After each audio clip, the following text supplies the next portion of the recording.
Fala moçadinha bonita que tá aí me vendo agora, tudo bem com vocês? Vamos ver mais um capítulo importante da história, na verdade um capítulo que tem tudo a ver com a gente, que é África.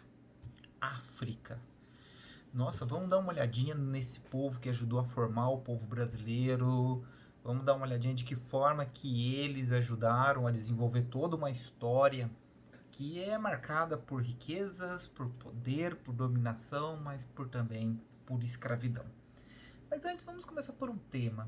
Para que estudar a África? Vamos entender um pouquinho esse lado, né? Por que eu tenho que estudar a África? E a África, será que sempre foi vista dessa maneira, às vezes negativa? Por que a gente olha muitas vezes a África dessa forma tão pejorativa, ou seja, com um olhar um pouco mais preconceituoso? Dá uma olhadinha aí comigo que vocês vão entender direitinho. Vamos ver então aí a história da África Antiga, uma matéria fundamental para a gente entender a nós mesmos. Mas vamos começar com uma pergunta: por quê? Qual é o motivo pelo qual nós temos que estudar a África?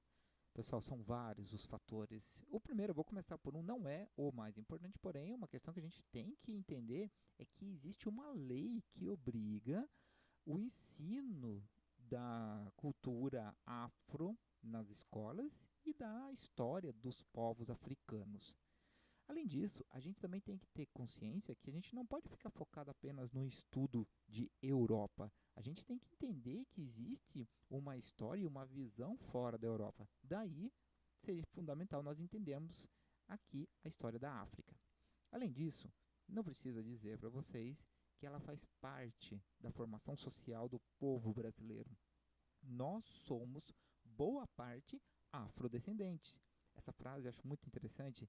Existe uma história do povo negro sem o Brasil, mas não existe uma história do Brasil sem o povo negro. Resume bem isso, né? E por falar nisso, quando a gente entende o passado, quando a gente entende o que aconteceu lá atrás, a gente começa a entender aí o presente.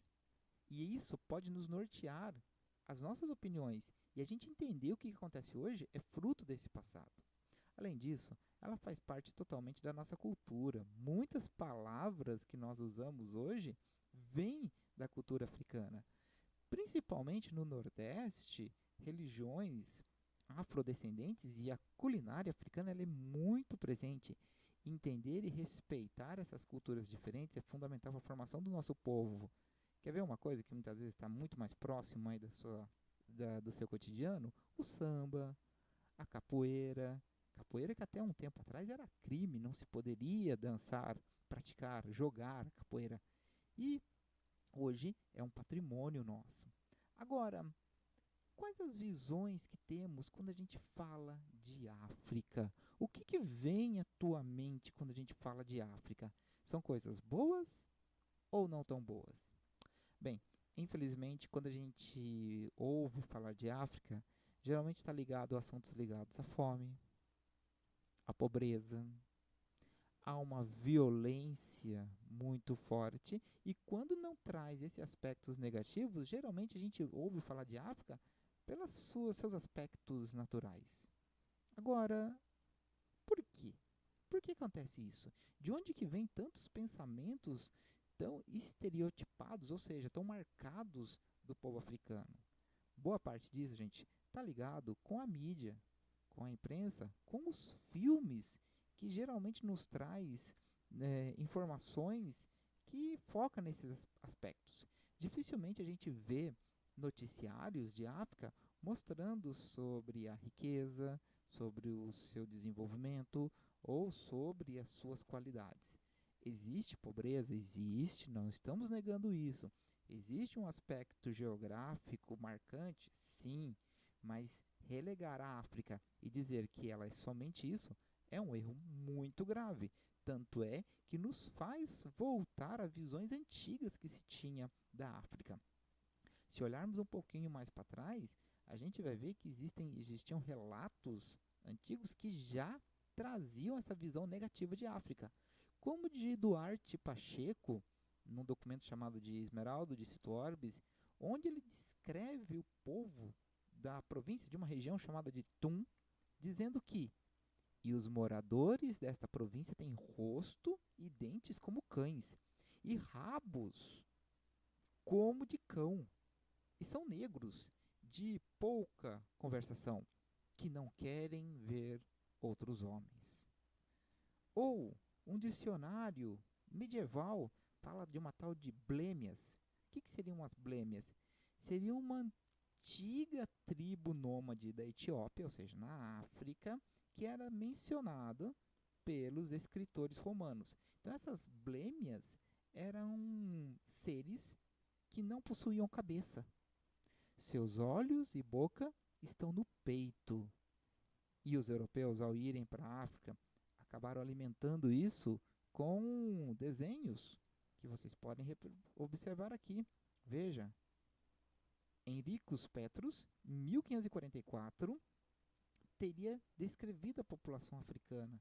Vejam, um monopé, um ciclope fêmea, gêmeos siameses, olha a blêmia aqui. Ou cinecéfalos, ou seja, cabeças de cachorro, de lobo. Essas visões negativas ou estranhas, ela é muito marcada pelo quê? Pela própria concepção eurocentrista que se sentiam sempre melhores. Isso a gente pode ver nos próprios mapas. Onde está a Europa? Na parte superior e central. Se eu pedisse para vocês olharem o mapa mundi de uma forma diferente, você conseguiria observar o mundo assim? Ah, professor, está de cabeça para baixo. Não, não está de cabeça para baixo. Não existe uma posição. Eu posso representá-la de qualquer forma. Eu posso pôr a América no meio. Eu posso pôr a África mais jogar aqui no canto. Jogar a Europa aqui embaixo. Não existe lado, mas foi um mapa que nos foi colocado como sendo o correto, sendo esse daqui. E quando nós vemos uma coisa diferente, nos parece estranho. Pessoal, a Bíblia foi usada para inferiorizar os negros. Na passagem de Gênesis, em que logo depois de Caim ter matado Abel, Deus teria castigado Caim, dizendo que ele iria ser expulso do paraíso. E para que ninguém matasse ou atacasse Caim, Deus teria colocado uma marca para que ninguém fizesse isso com ele. Essa marca, na interpretação até o século XIX, era a cor negra. Ou seja, os negros teriam vindo biblicamente de um assassino. Olha a que ponto que se argumentava para mostrar o quanto os negros eram inferiores. Agora, uma coisa que a gente tem que dizer é que todos viemos da África, porque a África foi o berço das civilizações. O Homo sapiens de hoje veio lá de trás dos australopitecos, que surgiram na África e foram se espalhando pelo mundo. Ou seja, todos nós somos um pouco africanos. Tá aí, galera. Viram como é sério que essa visão negativa que às vezes se tem de África não é uma coisa de agora. É uma coisa que já vem de muito tempo atrás e que infelizmente ficou impregnada na nossa história, principalmente depois com o processo de escravidão. Mas a África não é isso. Ou, na verdade, ela foi muito, muito mais do que isso. Agora, será que na África eles eram ricos? Será que na África eles eram tão poderosos assim? A gente sempre estuda Grécia, Roma, Portugal, Espanha, Inglaterra, França. E os reinos africanos? Como que eram nessa época? Será que eles tinham todo esse poder? Acompanhem comigo aí e vejam uma África que geralmente a gente não conhece. Acompanhem. Vamos então dar uma olhadinha aí nessa África, ou melhor, nas Áfricas. Poxa, professor, mas a África não é um lugar só? Sim, a África é um continente, porém com várias Áfricas dentro. Dizer que a África é um povo ou um local apenas seria cair num erro, dizendo que os povos do norte são iguais aos povos do sul, e assim por diante. Há uma diversidade que vocês podem ver aqui olhando a geografia. Observem, povos do deserto, povos das estepes, são todas posições e meios geográficos, como as savanas, que é geralmente muito retratado, né, dos animais selvagens, ou mesmo das florestas parecidas com o Brasil, Vegetação mais mediterrânea, ou seja, mais próxima da Europa, e todo esse meio, todos esses locais vão interferir muito e muito na forma com que esses povos vão se desenvolver. As organizações, de um modo geral, desses povos vão fazer com que cada reino tenha um modo diferente de vida, uma língua diferente, ou seja, existe sim várias Áfricas. Podemos dizer que há um mosaico étnico na África. Você pode ver a diferença nessas fotos. São mulheres negras, são mulheres com formatos diferentes, com tonalidades de pele diferentes. São africanas, mas cada uma nas suas características, nos seus locais. A própria língua é um exemplo disso. Você pode perceber aqui que, por exemplo, os bantus era uma língua muito característica nesse local.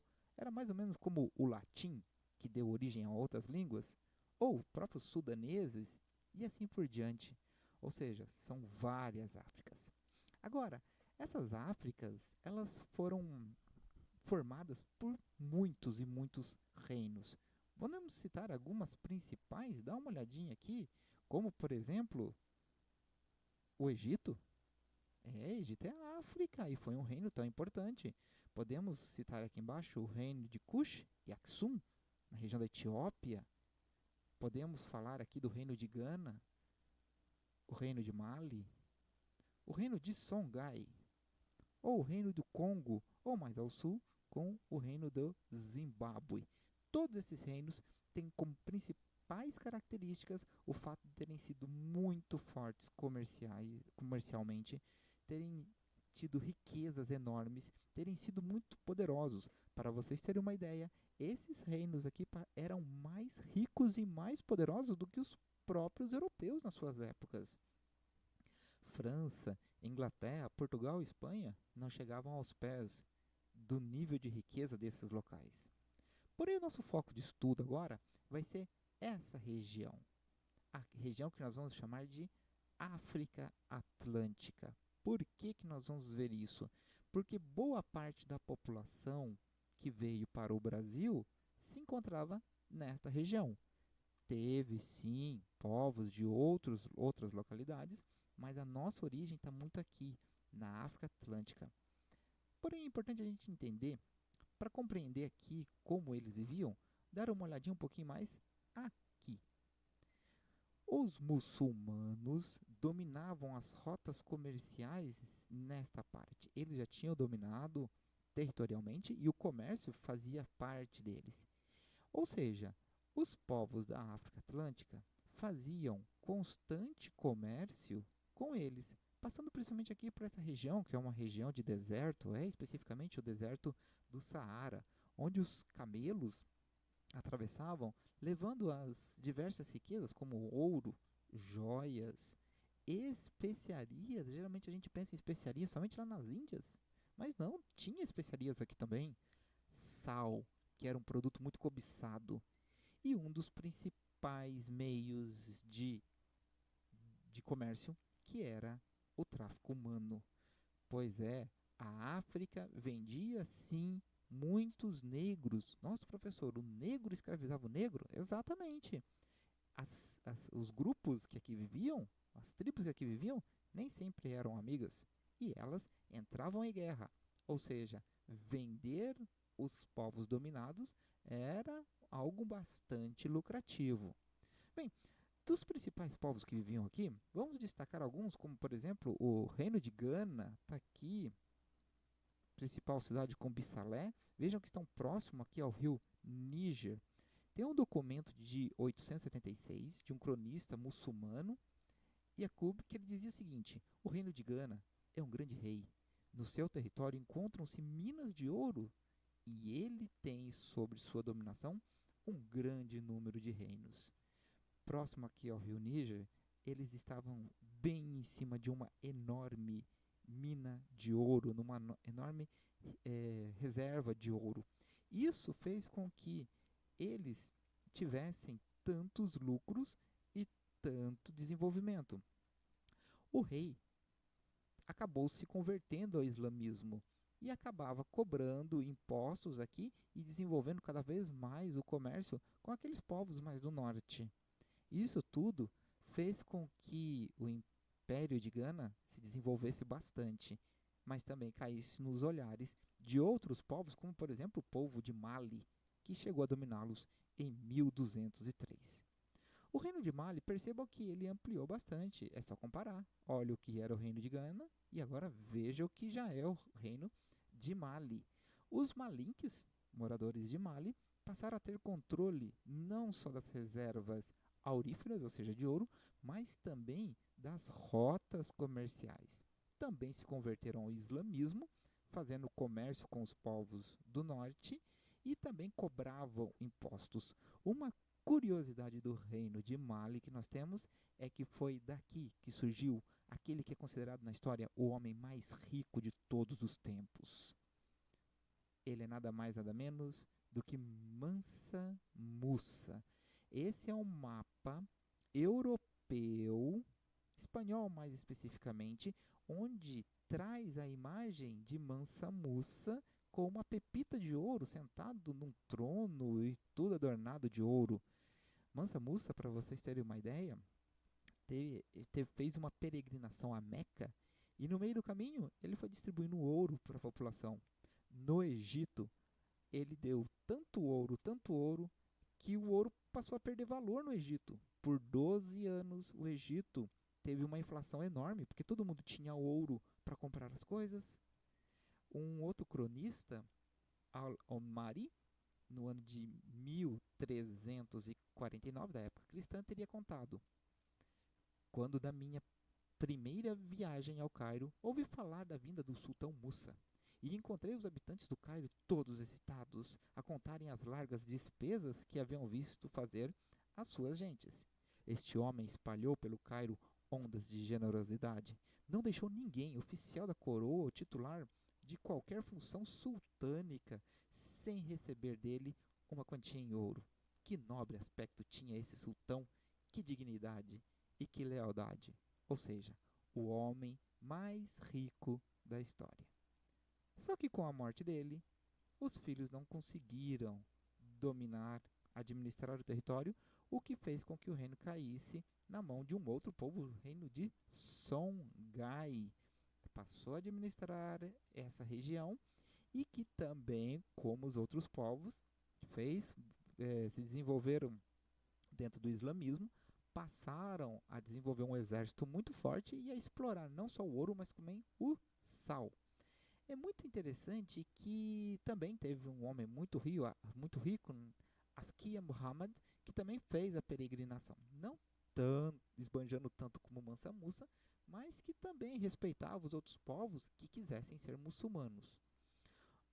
O que se destaca de Songhai é que lá provavelmente teria surgido a primeira universidade do mundo, a Universidade de Sankoré. Hoje ela existe apenas como ruínas, não funciona mais, mas que no século XII, cerca de 25 mil estudantes teriam passado por essa universidade. Na cidade de Tumbuktu, aqui, uma cidade importante. Um outro cronista, um viajante da época, em 1526, teria dito: há numerosos juízes em Tumbuktu, professores e sacerdotes, todos bem nomeados pelo rei, que honra muito as letras. Muitos livros escritos à mão e importados da barbárie são vendidos, ou seja, dos lugares distantes, ele quer dizer aqui. Há mais lucro nesse comércio do que em toda a mercadoria restante. Vejam, universidade, enquanto a Europa ainda estava tentando sair da peste negra, eles já tinham grandes universidades. Mais ao sul teremos o reino do Congo. Esse reino do Congo, diferente dos outros povos, não se converte ao islamismo, mas ao cristianismo, em especial com os portugueses, devido à grande atividade econômica. Em especial, a moeda deles era uma moeda chamada Zimbo. Olha aqui, essa conchinha. Essas conchinhas.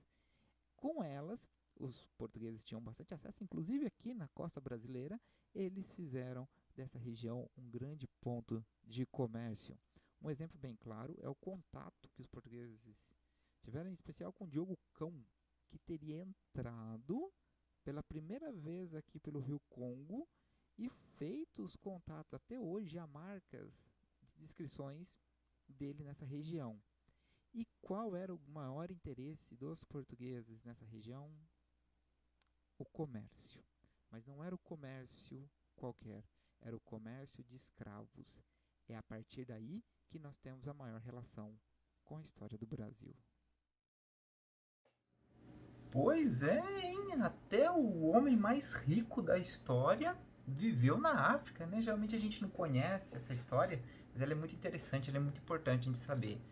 Só que por outro lado, os africanos também foram os maiores escravizadores dos negros. Como assim, professor? O africano escravizava o africano? Sim. Tal qual o grego escravizavam outros povos, os romanos fizeram isso, tal qual os astecas fizeram isso, os africanos também tinham conflitos entre as tribos. A grande questão que você tem que entender é que essa escravidão não era uma escravidão por raça, mas uma escravidão por guerras, por dívidas, por lutas, o que é muito comum na antiguidade, e isso chegou até os tempos modernos. Esse é o tema que vai fazer nossa ligação com a história do Brasil. Acompanhe aí, a escravidão na África Antiga. A escravidão na África, então, não pode ser vista de maneira muito diferente por aquilo que a gente já viu em outros povos, onde que as guerras ou as dívidas faziam com que tribos africanas escravizassem tribos africanas. Isso é uma prática da humanidade, apesar de ser triste, é real. Acontece que os próprios africanos perceberam que esse comércio poderia ser muito lucrativo, principalmente a partir do momento que há o contato com os europeus. De um modo geral, se você for pensar, o comércio ele não era tanto com riquezas que eles já tinham. Por exemplo, esses povos não vão querer ouro, prata ou joias. Eles tinham isso. Mas tinham algumas coisas que eles não tinham. E que aí é que entra a grande troca comercial. Então, por exemplo, se levava um grupo de africanos por cachaça, seda, armas, colares simples, garfos, facas, coisas que para os portugueses eram simples, mas para os africanos eram novidades.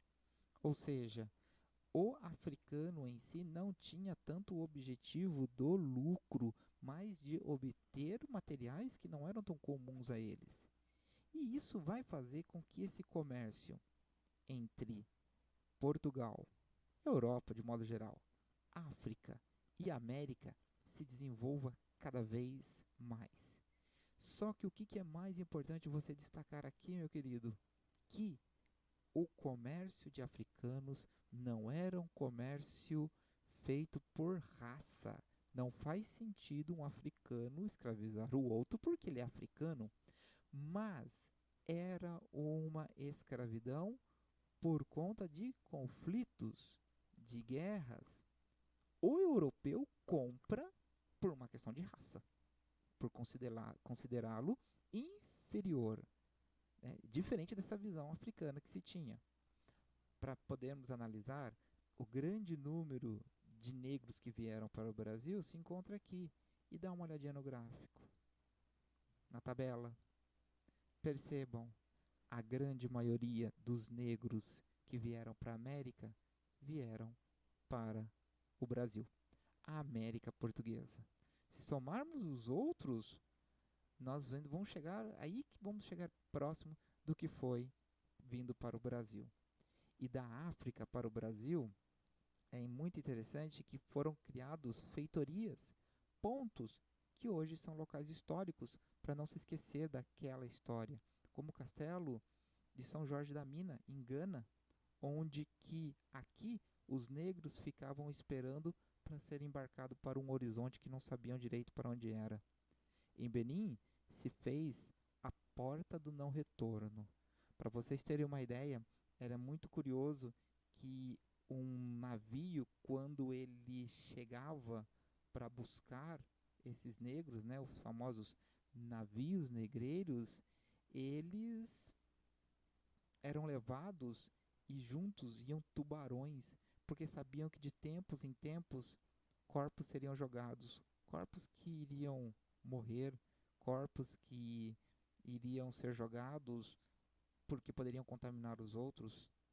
Essas viagens dos navios negreiros eram viagens nos quais calculava-se que 50% iriam ficar no mar.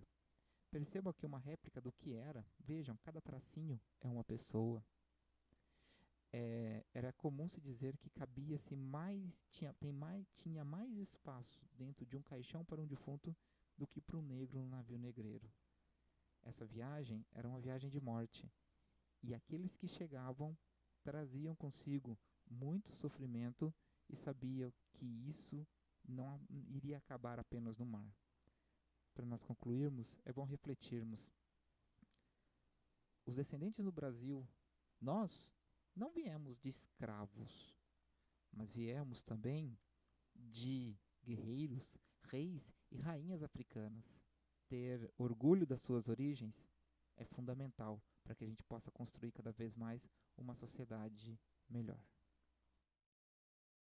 Concluindo a nossa videoaula, a gente percebe então o quanto que o povo africano é um povo que, para começar, que não é um povo, né? São vários povos que dominaram a região e que cada um tem a sua história. Uma história de riqueza, uma história de poder e uma história que ligou-se à Europa e ao Brasil por um processo comercial, um comércio de humanos. E é isso que tem que ficar muito claro para vocês, que não era uma África pobre, não era uma África que passava por dificuldades, pelo contrário, é uma África muito mais rica do que reinos europeus.